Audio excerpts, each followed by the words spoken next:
No, yeah, it's got wandering mind. It's like, oh, no, what's that over there? Yeah, it's got good concentration. There you go, look.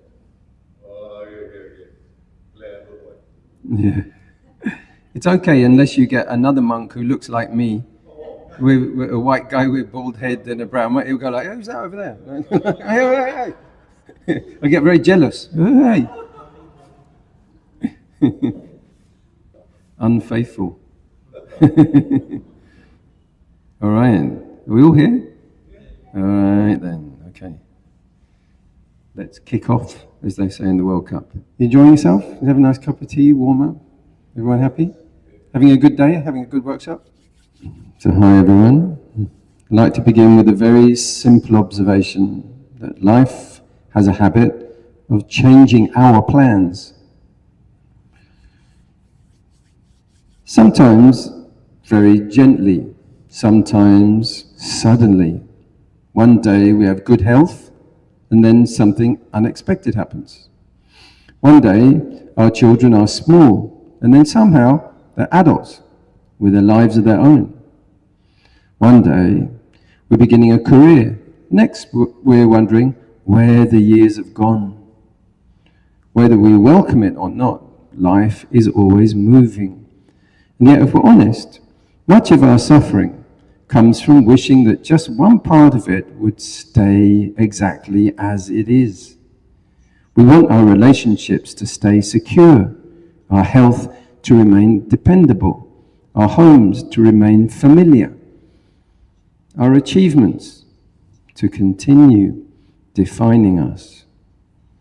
Even our own opinions about ourselves, we'd like those to feel solid and reliable. But the Buddha encouraged us to look at life in a very different way. Not with pessimism, not with fear, but with clarity. He invited us to see that change is not a mistake in the system. Change is the system. The problem isn't that life flows. The problem is that we keep trying to hold the river still. Today's talk isn't really about loss. It's about freedom. Because there is a remarkable likeness that begins to appear when we stop asking the world to provide permanent satisfaction. When we stop demanding certainty from what is uncertain. When we stop expecting permanence from what has always been changing. We'll explore those through stories, some humorous, some reflective, some perhaps a little surprising, and through the Buddha's own timeless insights into why we cling, why we worry, and how we can gradually loosen our grip. As we listen, you might simply notice your own life. What are you trying to hold on to? What are you afraid of losing? And perhaps, just as importantly, what might become possible if, instead of resisting change, learn to move with it? So, with a spirit of curiosity, gentleness, and openness, let us begin. Okay, with the perm. Guess who? Here we go. Yup. What's the Chinese for a perm? You know what a perm is? A hairdo. Ghetto tofa. Ghetto. All right. The monk with the perm. There you go. Forsha. What's a monk? On the illusion of permanence, impermanence, and the illusion of security. A long time ago, a caravan set out across a vast and dangerous wilderness in search of a hidden treasure said to surpass all wealth. The journey was harsh. The road stretched endlessly. Bandits and exhaustion threatened their resolve. After many days, the travelers grew discouraged. This treasure is a rumor, some said. Let us turn back before we perish. Their guide, wise and compassionate, saw their fatigue. Ahead, through his skill, he caused a magnificent city to appear, complete with gates, towers, cool water, and safe lodging. Rest here, he told them, for you have come far. Relieved, the travelers entered, regained their strength, and regained hope. When they were ready to continue, the guide revealed the truth. The city had never been real. It was conjured up magically to save them from despair and giving up.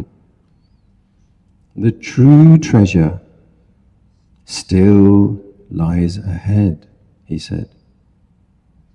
And with steadier hearts, uplifted, they walked on. What is wealth without permanence? What is legacy without continuity? If identity is just memory plus projection, then security cannot be fixed. Perhaps purpose lies not in securing selfhood, but in acting just ethically within an impermanent life flow. A long-bearded Rinpoche once delivered a stirring teaching on impermanence. He spoke of change, loss, letting go. In the front row, an elderly grandmother wept throughout. The Rinpoche, he felt quietly pleased. He thought, the Dharma had touched her so deeply. After the talk, he approached her gently. Grandmother, have my words moved you so profoundly? Through tears, she replied, Rinpoche, when I see your long beard, I remember my dead goat. The session ended pretty quickly after that. What is the illusion of permanence? In life, often we find ourselves ensnared in the fallacy of permanence, the delusion that the current circumstances that envelop us are the constants of our existence.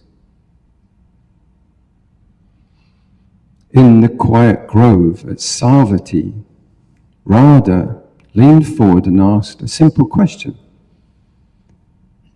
They speak of a being. What makes a being? The Buddha did not answer with philosophy. He answered with a shift in vision. Radha, he said, when someone clings to the body, to feelings, to perceptions, to plans, to consciousnesses itself, then we speak of a being.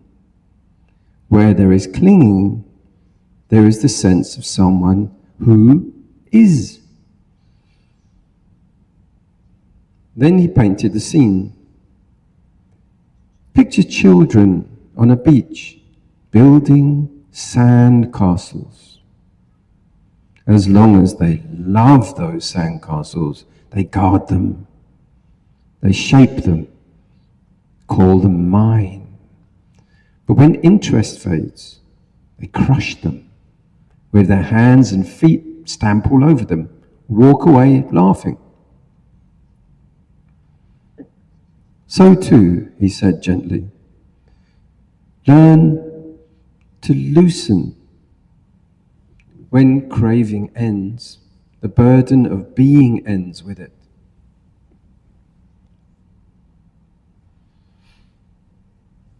Begin with gratitude journaling. Each evening, think about 3 things you appreciate. Income that supports you, skills that you're developing, people who helped.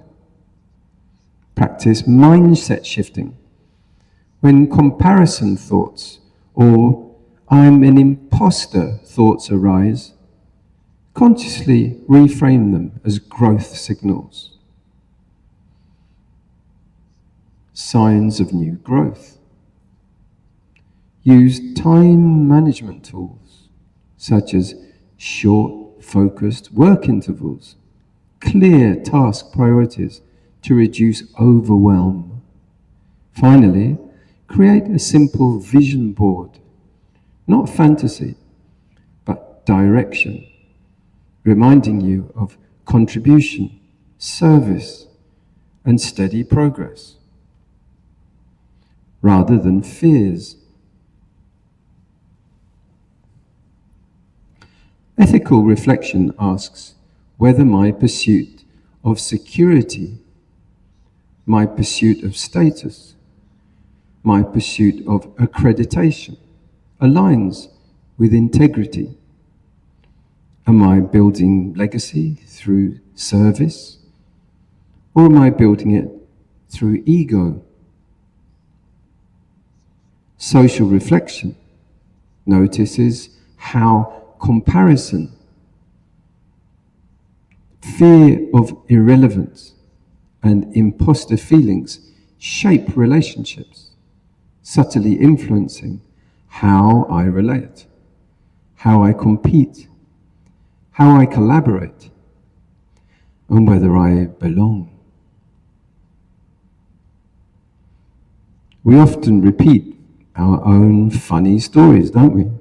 As Groucho Marx said, if you've heard this story before, don't stop me, because I'd like to hear it again.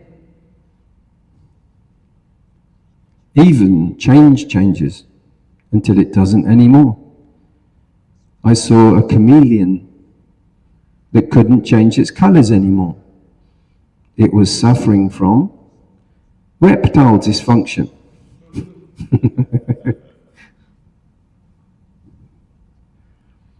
A 47, Helena Markovich, left a prestigious compliance role in a Brisbane high-rise, walking away from bonuses, a title that impressed strangers, but it drained her.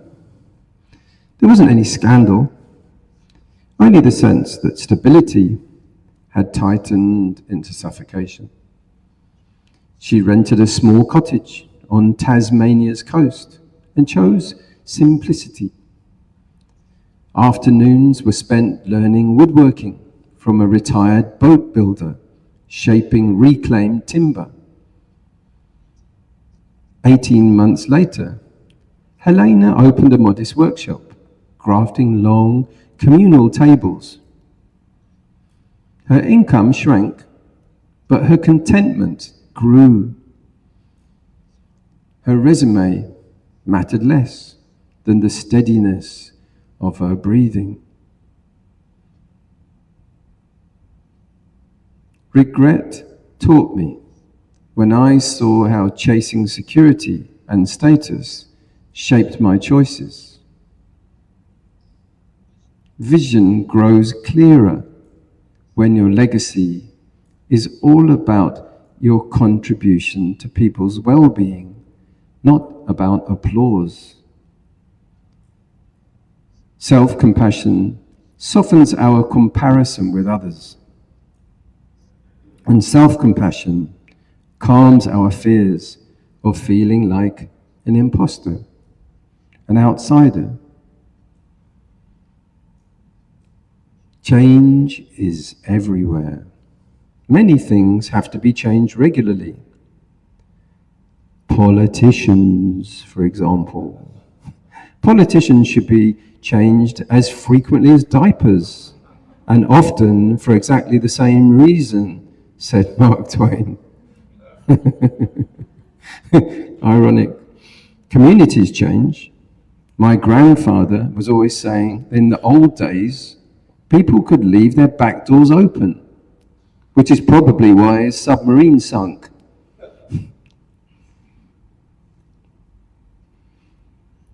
A man is stranded for months on a desert island. Suddenly, a beautiful woman walks out of the ocean wearing a wetsuit, saying, "You've been here a very long time. I bet you'd like something to eat." He said, "Yeah." So she unzips a pocket and she pulls out this beautiful, big, thick sandwich. Then she says, "I bet you'd like a drink." He says, "Yeah." So she unzips another pocket and pulls out a drink flask. She then says, "I bet you'd like to play around," and starts to pull down the main zip. He says, "Don't tell me you have got a set of golf clubs in there as well, have you?" That's not a very monk joke, is it? That's a... Alan Watts said, "The only way to make sense out of change is to plunge into it, move with it, and join the dance." As the Zen proverb goes, let go or be dragged. I was offered a lovely residency. It had a courtyard. In the walled courtyard was a lovely tree. The tree gave abundant shade. It was all perfect, so zen. It seemed it could last forever. And then my time came to an end. The family owners, they invited another monk, a Zen calligraphy monk. I assumed they admired his bold, decisive strokes, with the ink and the brush. So, next, what happened was, those really fast Zen things that they make, those kind of things. But while he was staying there practicing his calligraphy, he found the light not quite right. It's just a bit too dark. Just not quite the right natural light. If it was just a little bit more cleared outside, and in a moment of bold decisiveness, he took an axe and chopped down the beautiful tree. The keys were returned shortly afterwards. So it wasn't such a good thing after all. There's a traditional Buddhist teaching, the 5 remembrances, to help us face the reality of life. I am of the nature to grow old. I cannot avoid aging. I am of the nature to get sick. I cannot avoid sickness. I am of the nature to die. I cannot avoid death. All that is dear to me and everyone I love are all of the nature to change. There is no escaping being separated from them. My actions are my only true belongings. Change is never painful. The resistance to change is painful. As the ancient Greek philosopher Heraclitus said, Nothing is permanent except change. Heraclitus reminds us that the only constant in life is change. Resisting it leads to struggle, but embracing it brings growth. Accepting impermanence allows us to adapt, evolve, and live with greater peace. A poodle and a Labrador are walking down the street, and the poodle says, "My life is a mess. My owner's mean. My girlfriend's having an affair. I'm just so nervous." The Labrador suggests, "Go see a psychiatrist." "I can't," said the poodle. "I'm not allowed up on the couch." Working in England for a sound and events crew at the vast mansion on the grounds, while I was there was an old gardener man. I chatted with the gardener, who said the father was self-made, but trouble was brewing. He was a millionaire. The only child, a daughter, had holidayed in Tunisia, drifted to a beach party, and under a romantic moon, well, one thing had led to another. She was pregnant. The young Tunisian was now set to inherit the whole place. I saw him staggering towards me, stoned after smoking drugs, and asking only, "Is there any tasty food in those boxes you're pushing?" So, it was all going to go up in smoke. Do you think it had all been worth it? Albert Einstein said, "The measure of intelligence is the ability to change." Ask yourself, am I becoming more flexible? Am I prepared to let go? A man walking along a California beach found an old lamp and rubbed it. Out popped a weary genie. "Fourth time this week," he said. "What? Yeah, okay, but you only get one wish. I'm tired." The man thought carefully. "Well, I want to go to Hawaii, but I'm afraid of flying and I get seasick. Build me a bridge to go to Hawaii from California, all the way." "Impossible," said the genie. "The Pacific Ocean is too deep. The engineering alone, I mean, no way." No, try again. Give another one. Do another one." The man nodded. "Okay. I've been divorced 4 times. Okay, my wish. I wish I could truly understand the opposite gender." Women in his case. The genie paused. "The bridge. So do you want 2 lanes or 4?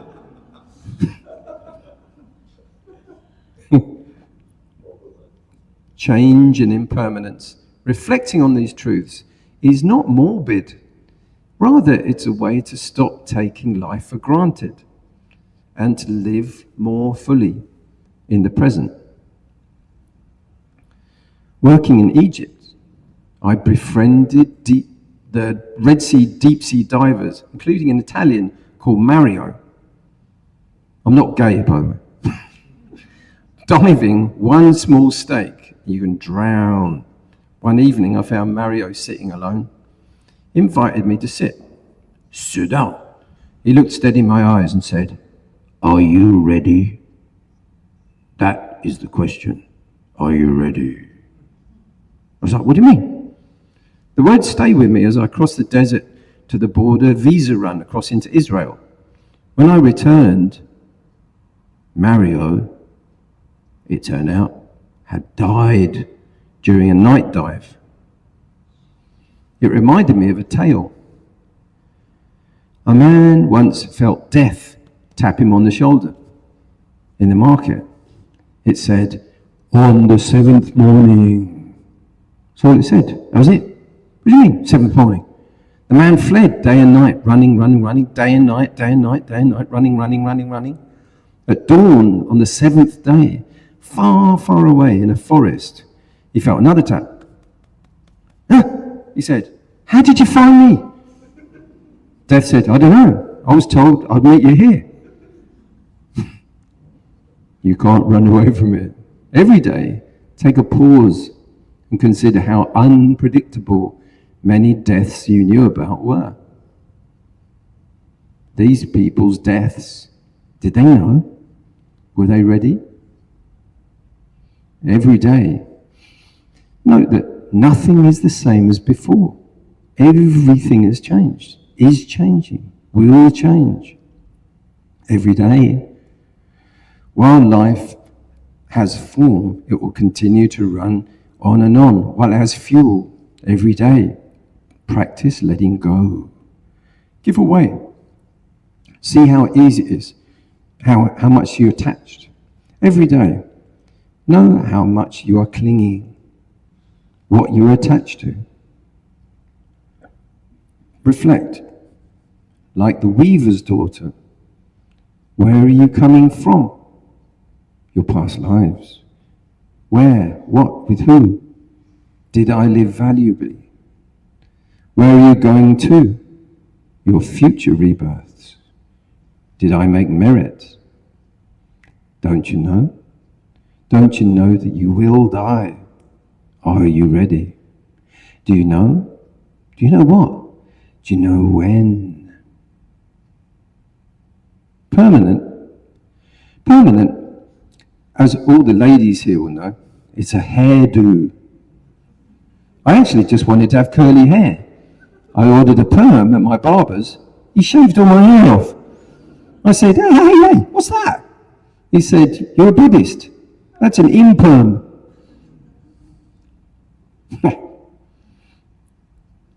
At the boss's funeral, death. At the boss's funeral, a disgruntled, angry, bitter employee kneeled next to the coffin and whispered, "Who's thinking outside the box now, Frank?"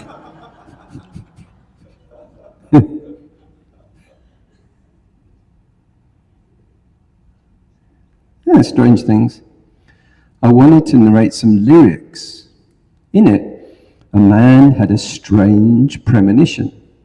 This was written in 1974.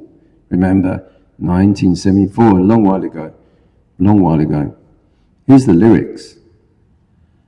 There's something solid forming in the air, and the wall of death is lowered in Times Square. No one seems to care. They carry on as if nothing is there. The wind is blowing harder now, blowing dust into my eyes. The dust settles on my skin, making a crust I cannot move in. And I'm hovering like a fly, waiting for the windshield on the freeway. How the heck did he do that? That was 1974. It's like almost a description of the whole thing. Where is real security? With so many shifting sands and unknowns. Isn't it wise to found your life on Buddha's timeless wisdom? Isn't it sweet to live close to teachings, Dhamma, leading to peace? Isn't it good to be close to Sangha, virtuous, encouraging, noble, kind, generous? We never know how our funerals will go, what will exactly will happen to our remains. Human remains are also impermanent, the remains of the day. Will glass coffins be a success? Remains to be seen. Here is the mechanism. Notice the mind tries to avoid change. The mind tries to create illusions of non-change. It creates patterns to protect itself and its owner against changes. Daily rituals, arranging items, sequences, surrounding itself with the familiar, predictable, and unchanging rituals. My first temple ran on a strict routine. At 2 p.m., meditators reported in. One by one they entered, bowed 3 times, and I asked, "And how was your practice?" And they answered, and Luang Por gave instructions. One day, a VIP monk was expected. All the Western yogis had to be lined up outside the vihara steps at noon. The heat was intense. We waited. No one came. Interviews began as usual, 2 p.m., while the yogis stood. Unknown to me, one woman had fainted and fallen flat on her face, been taken to hospital. She returned about 4 p.m. and entered right near the end of the interviewings. I wasn't watching closely. I saw the final bow, head down, and automatically asked, "And how was your practice?" She raised a bruised, purple face, 2 black eyes, and a white H-shaped plaster across her face. I burst into laughter. Totally inappropriate. I'm a monk. I'm supposed to be compassionate. Ashamed, I nearly quit being a monk. I said, "I'm not cut out for this." Luang Por simply said, "Extend your mercy.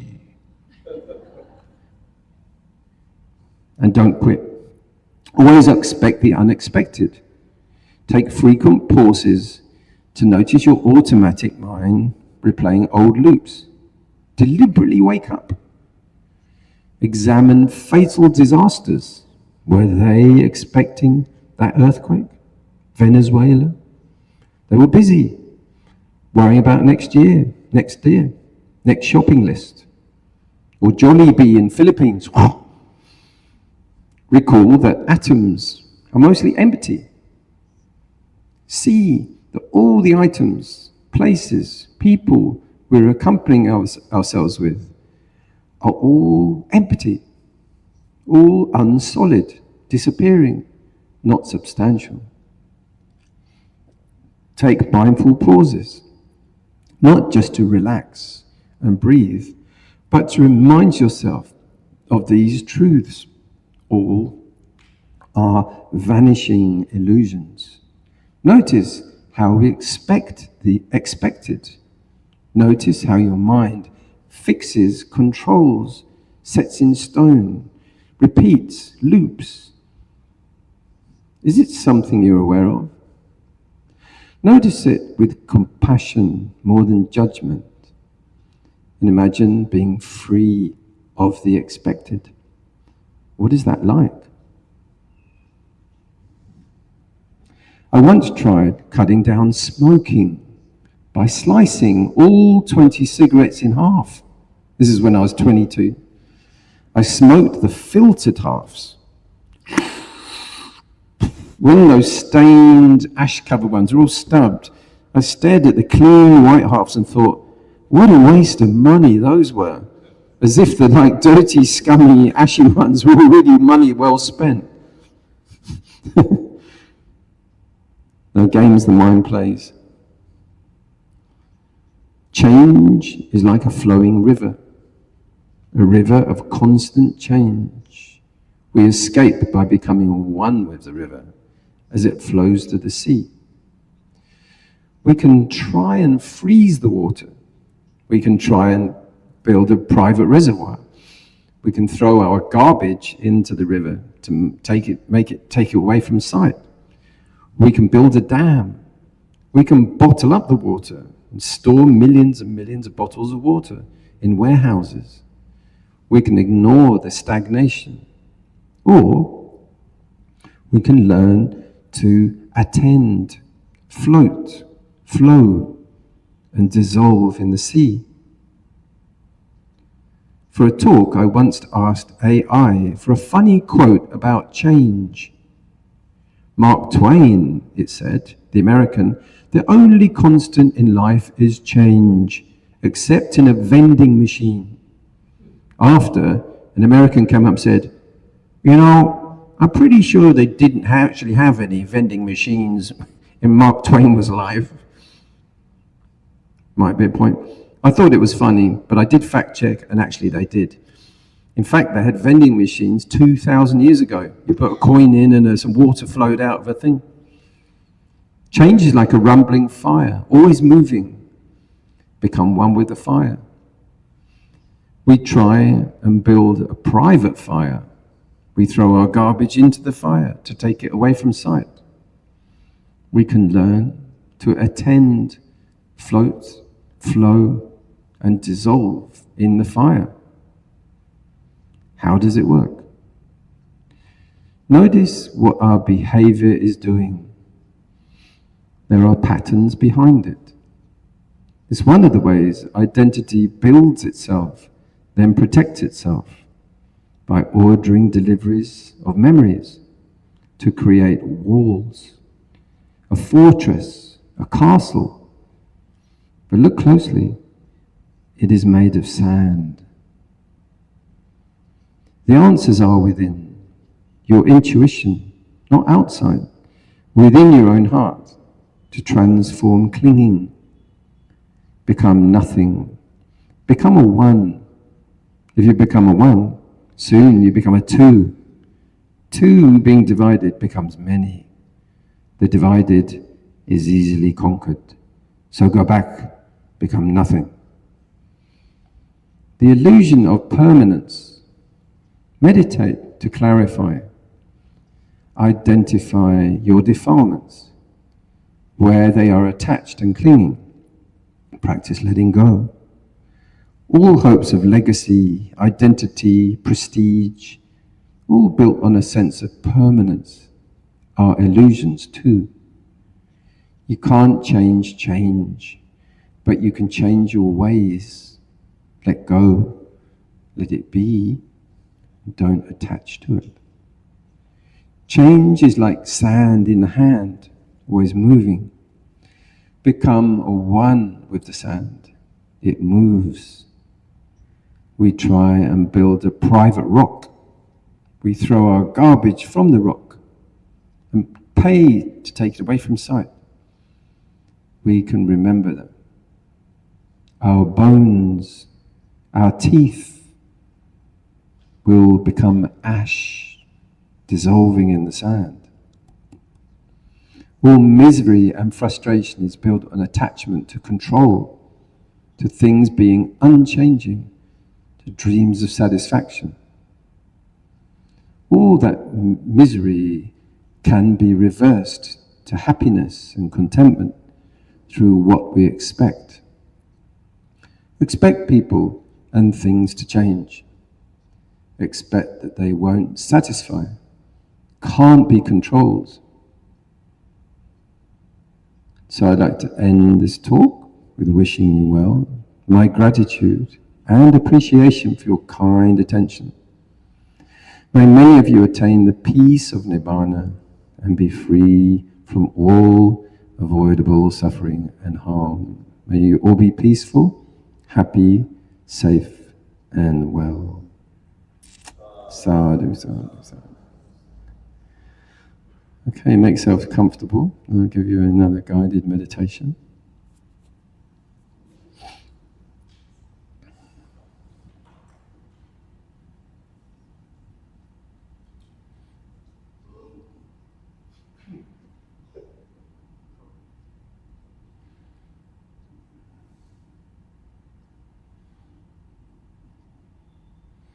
A few suttas you can follow up on, lots of those themes in there.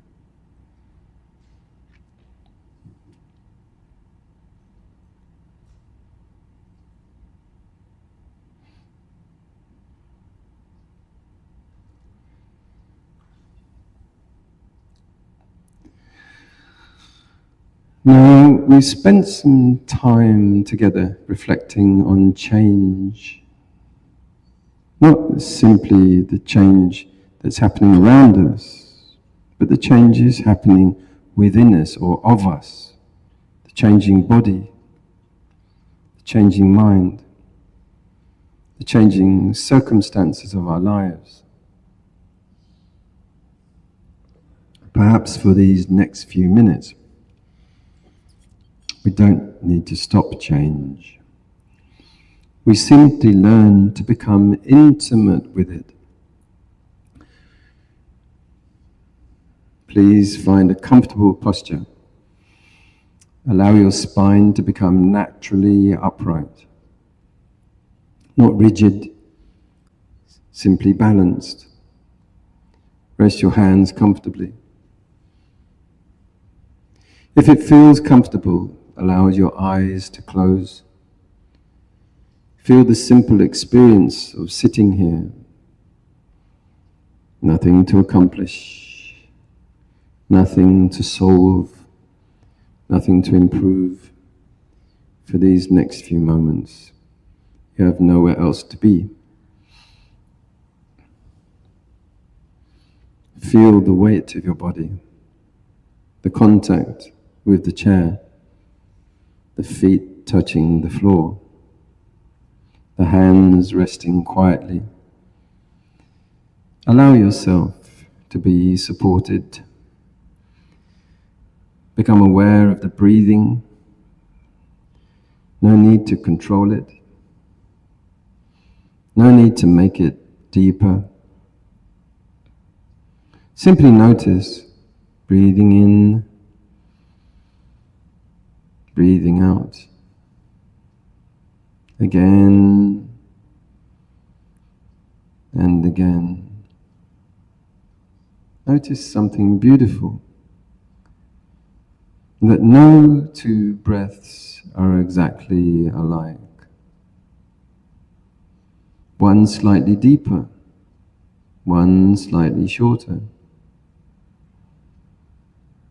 One warmer, one cooler. Already change is happening. And yet nothing is wrong.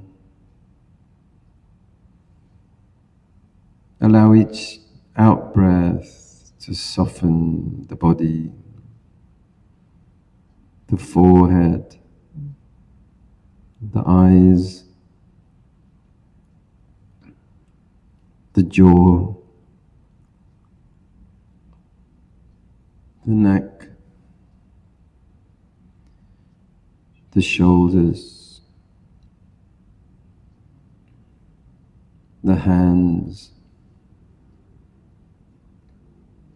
the stomach, the legs, softening without force.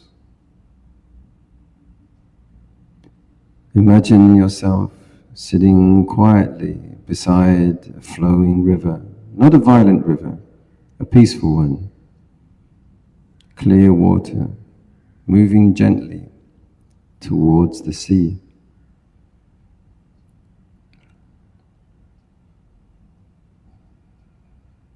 Watch a leaf fall upon the surface. It floats. It turns, it disappears around the bend, then another, and another. Notice that the river does not cling to the leaves, nor does it try to stop them. Its nature is simply to flow. Perhaps our lives are not so different. Memories arrive, experiences arrive, people arrive. They stay for a while. Then quietly they continue their own journey. Bring gently to mind something that has changed in your own life. Perhaps a home, a friendship, a career, your health, your family. Simply notice what comes. No need to analyze. Breathing gently. Observe how the heart responds. Does it tighten? Does it soften? Is there gratitude, sadness, belief, longing? Simply know what is there.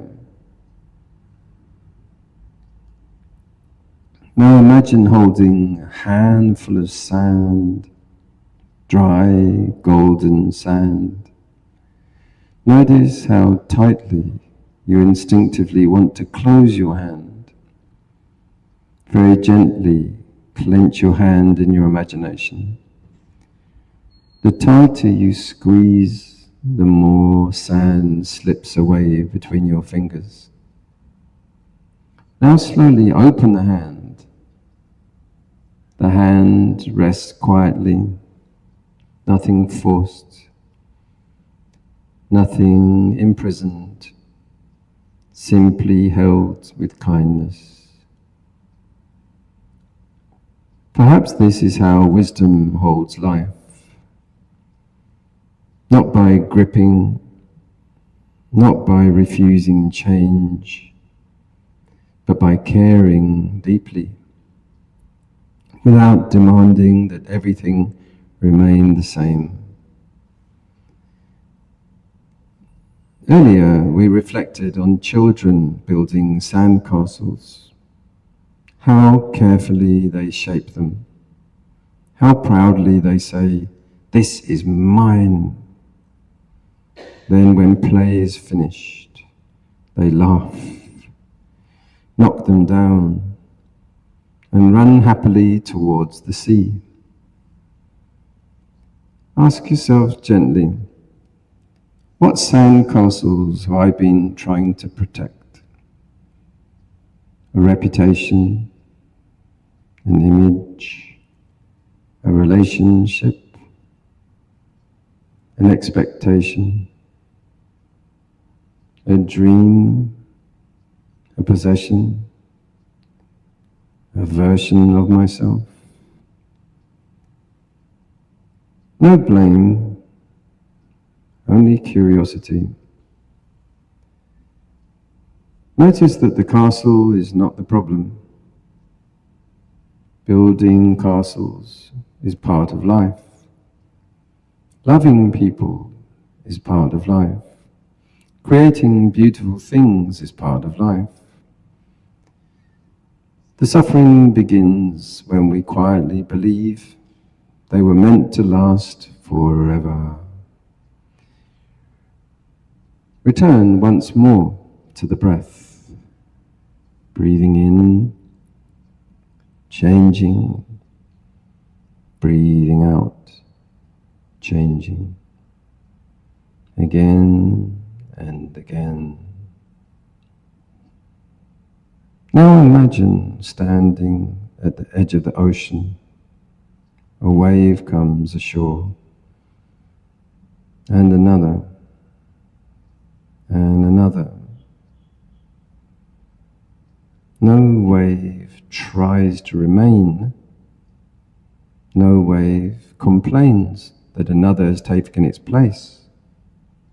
Each wave completes its journey, then lets go.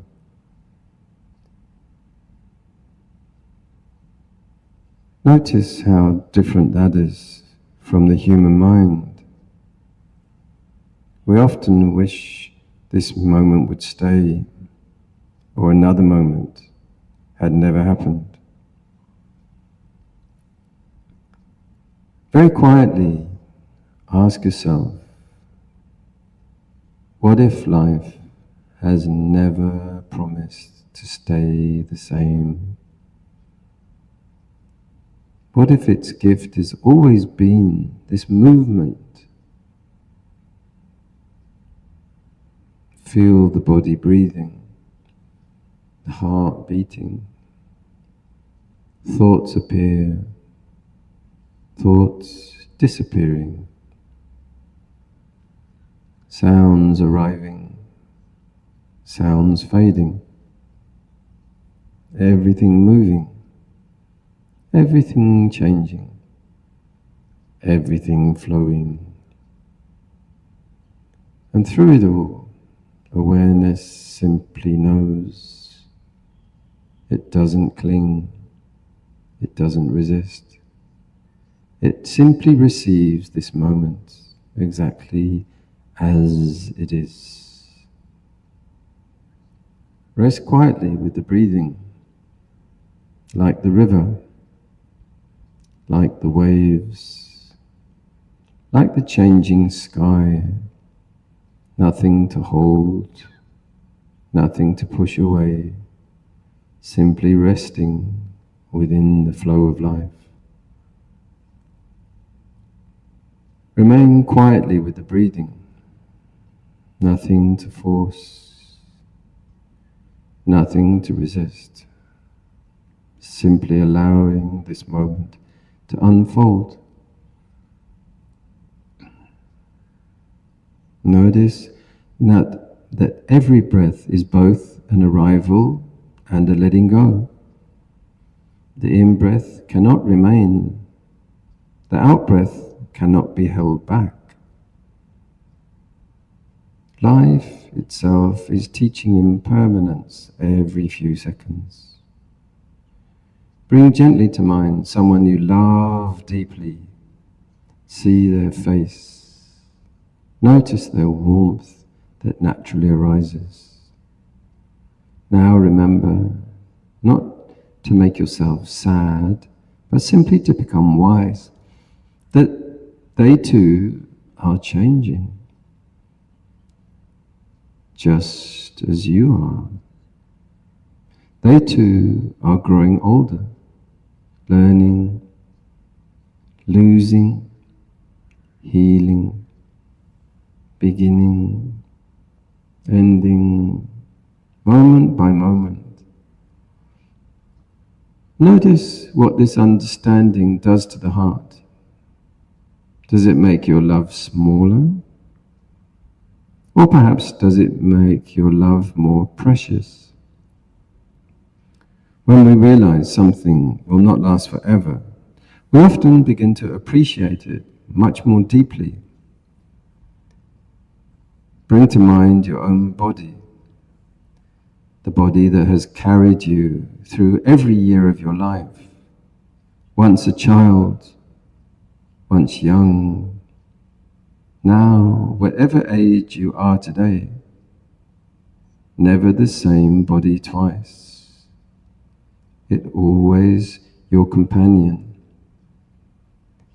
Rather than judging it, see if you can thank it. Thank these hands, these eyes, these legs, this heart, this breathing. Not perfect, simply faithful. Now notice the mind itself, thoughts appearing, vanishing, plans, memories, opinions, dreams. None remain for very long. Even emotions change. Joy comes, joy goes. Sadness comes, sadness goes. Confidence, fear, peace, restlessness, like clouds crossing a vast sky. Very gently ask yourself, which emotion have I been mistakenly believing would last forever? Remember a time when you thought, I'll never get over this. And yet here you are. Life kept flowing. Remember a time when you thought, I hope this happiness never ends. And yet, that too changed. Nothing is being taken away. Nothing has gone wrong. This is simply the nature of all conditioned things. The Buddha did not ask us to become cold, did not ask us to become unloving. He invited us to love without trying to imprison, to care without controlling, to appreciate without demanding that today must become forever. Imagine now standing once more beside that flowing river. This time, instead of watching the water, imagine stepping gently into it, not fighting the current, not trying to dam it, simply allowing yourself to float, supported, carried, trusting. Perhaps wisdom is something like this. Not escaping the river, but learning how to move with it. Now silently repeat within yourself, may I learn to welcome change. May I release what I cannot hold. May I cherish what is here while it is here. May I meet uncertainty with courage. May I loosen the grip of clinging. May I discover the peace that does not depend on permanence. Now allow those wishes to spread throughout this room.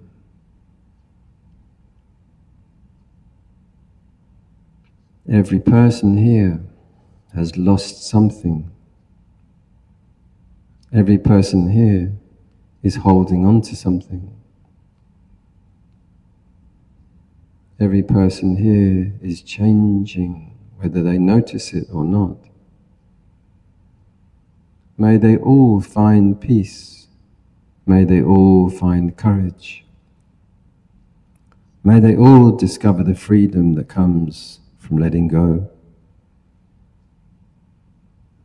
Now widen your awareness further still to your family, your friends, to those who have disappointed you, those you have disappointed, those who are frightened of growing older, to those grieving, to those beginning again, to those whose whole world changed overnight. May they all be held in compassion. May they all find steady hearts amid change. Now let your kindness expand to every living being, seen and unseen, near and far, young, old, strong, weak, joyful, sorrowful, all moving through this changing world together. May all beings be peaceful. May all beings be free from unnecessary suffering. May all beings learn to flow rather than resist. May all beings discover that timeless peace that lies within an ever-changing world. Return once more to the simple rhythm of breathing. Breathing in, breathing out.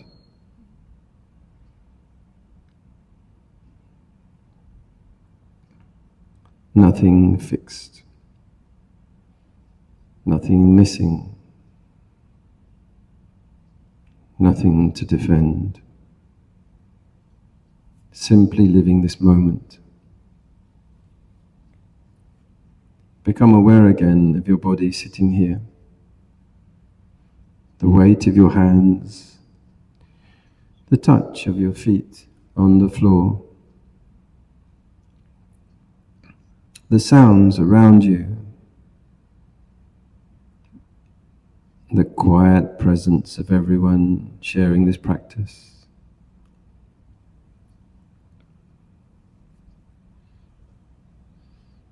Take 3 slow, gentle breaths. Breathing in, breathing out. Again.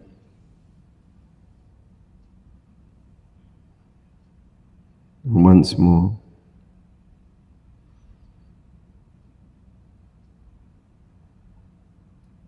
When you're ready, begin to move your fingers. The toes. Very gently allow the eyes to open.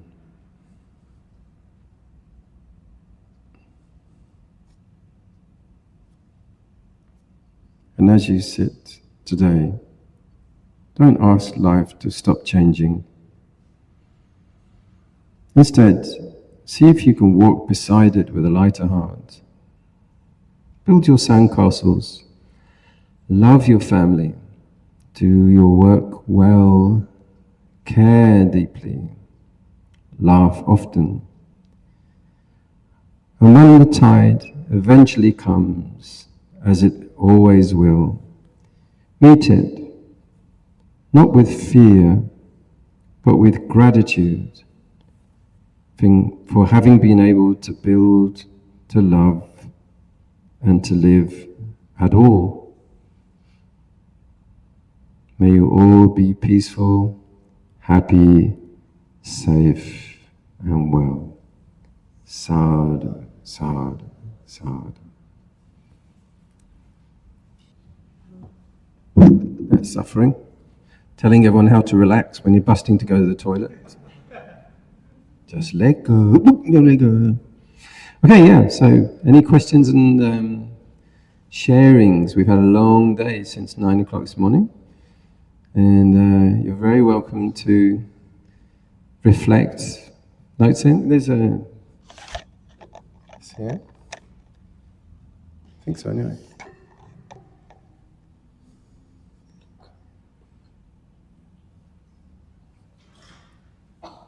The monk with the perm. So, permanence and impermanence. Sandcastles. There was all kinds of images at the beginning of him. Isn't this? It's for you to remember. Yeah. The leader who conjured up a fantastic city so that everyone would lift up their confidence to head for it. It's like the king of Bhutan. He's doing the same thing right now, isn't he? He's trying to build a Singapore, a mindfulness city, to get them all to come back. Yeah, permanence, death. There was a lot of reflections of death, and the Mario, the diver, who did die, seemed to know ahead. That's quite often, isn't it? Some people just know. And then this one, yeah, 7 days, I'm going to come for you. Yeah. And then, yeah, letting go of some career to just go on a completely different career path that just really feels like much more natural and more simple, but taking a downgrade maybe for a simpler life, less prestige.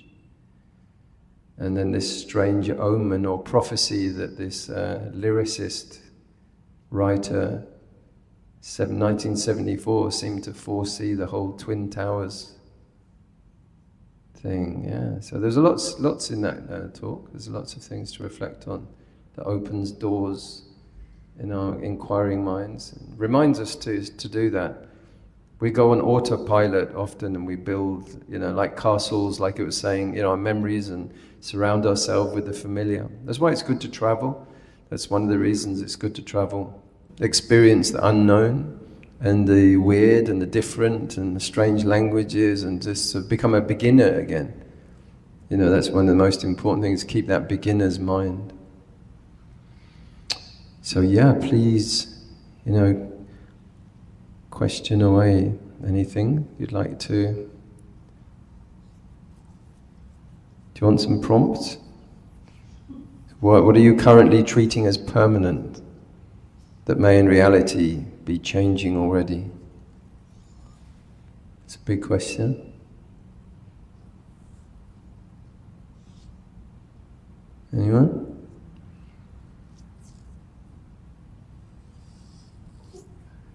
What if the climate changed and it was always like this? The planet sometimes rolls around. You know that planet rolls, doesn't it? Every few thousand years the planet goes whoop and the pole shifts, and then you're going to be in the South Pole. That'd be weird, wouldn't it? Antarctic Malaysia. And we don't know what is not permanent and what's permanent. Permanent residency, what is that for real? When you feel anxious about the future, what is it that you are really trying to secure? Relationships? Legacies? Money? Stuff? The 4 C's, was it credit card, cash? What's the other one? Condo, that's right, yeah.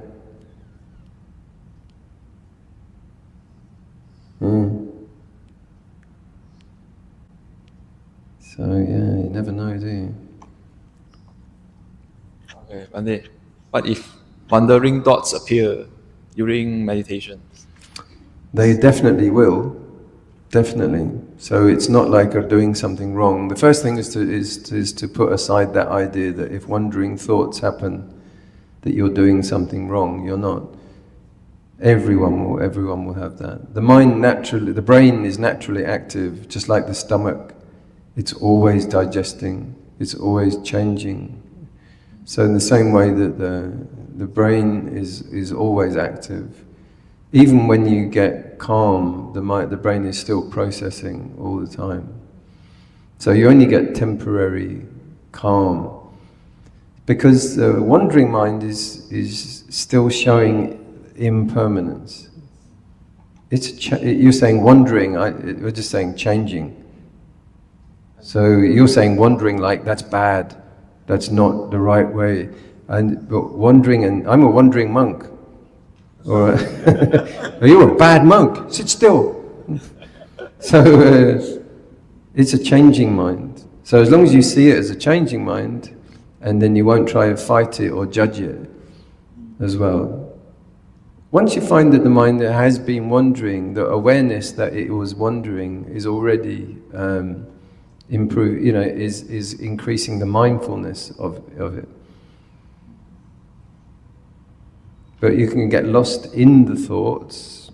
Thoughts are usually auditory. You hear the talking sound, like conversation, like people talking, or it's visual, or a combination. So you can just note it, like awareness of hearing, awareness of seeing. And then that gives you that space, and you can watch it, awareness of hearing, awareness of hearing, awareness of... if you use that noting technique, that's the Burmese technique, awareness of, it creates distance.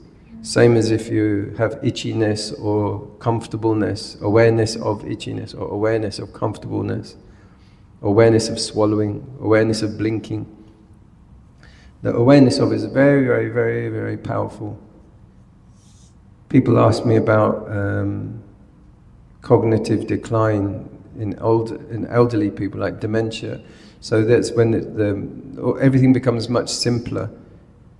And so you can do this practice all the way through that awareness of hearing.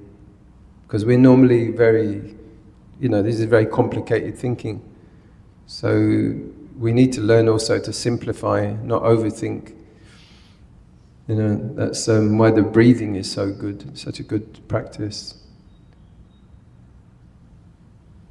But that's quite normal. That's quite normal, and it's something to just become patient with. It's like probably like having children.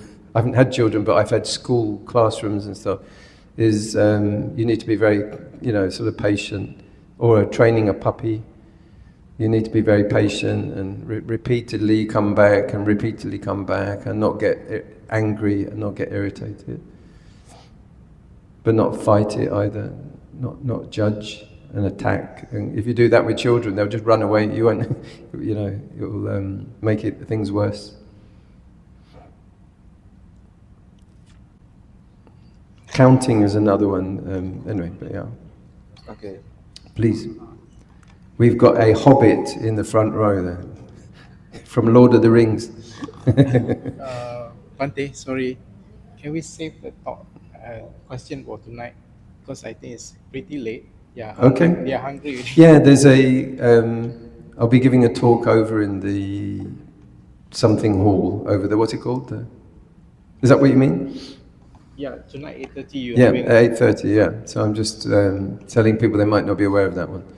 Yeah. Oh, I'll tell you later.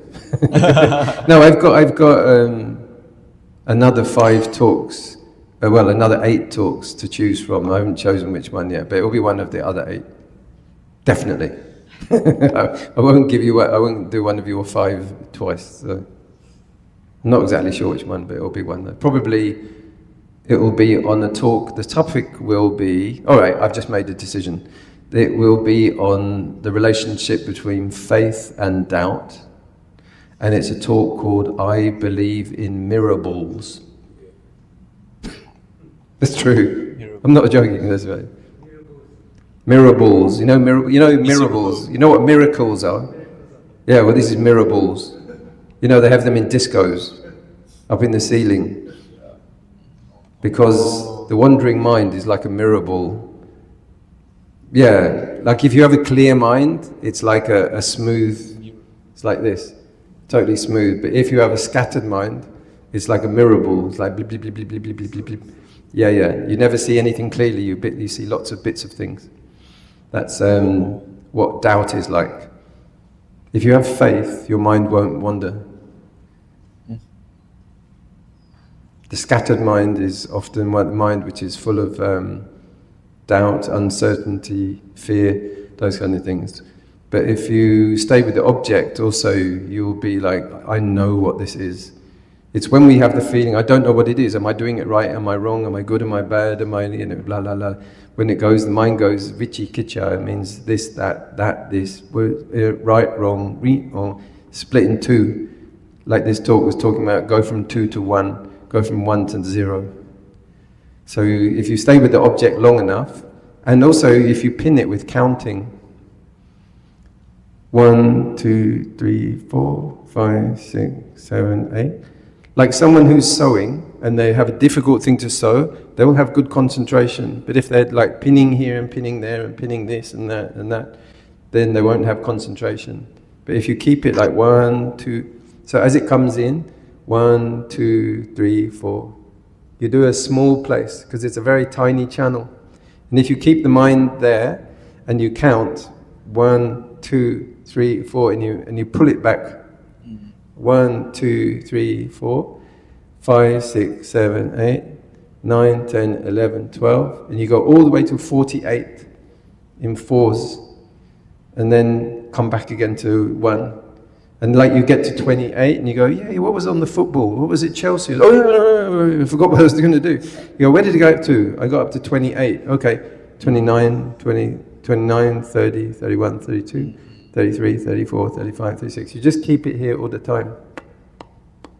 That's forcing the mind on. That's using a force. So it's samatha meditation. You do it for a while just to get the mind gathered. But that technique is good. It's very effective.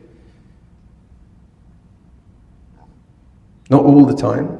It's just temporary method for heightening concentration.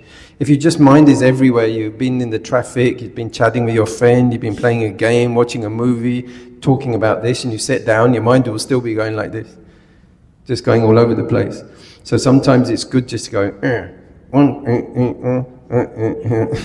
and you just keep pinning it. You be very strict with it. And you keep pinning it and you use the numbering to keep track. If you just do like Buddho, you just tune out Buddho, football, what was the soccer with the Buddho, you go like that, and you don't know you got lost. But if you do the counting, you're tracking it. So if you got lost and you're off on the football or something, you go, where was I?